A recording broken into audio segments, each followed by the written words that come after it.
साथियों नमस्कार। कल 19 तारीख को मैंने एक शिक्षक के गिरते दशा पर वीडियो बनाया था कि शिक्षकों के कारण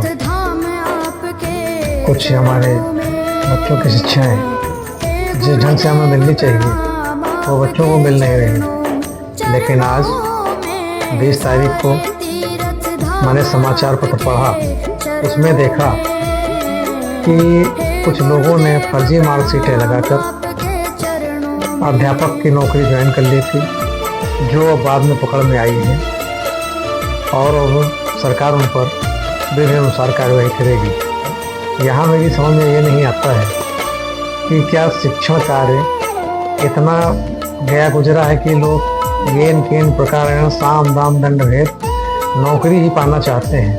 शिक्षा से उनका कोई लेना देना नहीं रहा, क्योंकि आत्मा बेचकर अगर किसी मुझे स्वर्ग मिले तो वह मेरे लिए नरक के समान है। लेकिन ऐसी गई गुजरी आत्माओं में जिसमें पैसा ही सर्वोपरि है, फिर वहाँ शिक्षा का कोई महत्व नहीं रहेगा।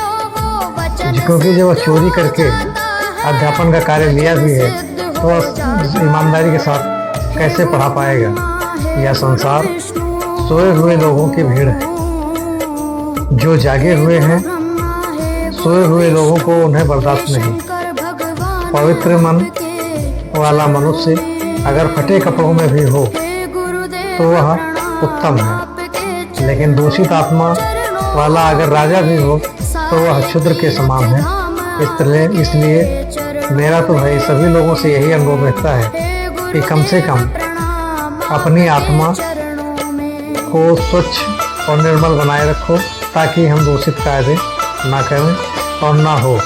समाज में जिस तरह से येन केन प्रकार है, पैसे के लिए जो मारकाट मची हुई है कि सारा धन संसार का सब हमें ही चाहिए, अगला कुछ खाएगा ही नहीं, तो यह स्थिति बहुत ही बुरी है। कभी धन कभी किसी एक के पास रहा ही नहीं, वह तो चलायमान वस्तु है। जो ईश्वर ने आपकी किस्मत में लिख रखा है वह आपको मिलकर रहेगा। लेकिन संतों ने कहा है कि भाग्य कर्म से बनता और बिगड़ता है, इसलिए हमें कुछ प्रयास तो करने ही होंगे। लेकिन फिर भी इतनी मारकाट, इतनी भागदौड़ हमें उचित नहीं लगती। इन्हीं शब्दों के साथ मैं अपनी वाणी को विराम देते हुए पुनः सभी लोगों से नमस्कार करता हूँ।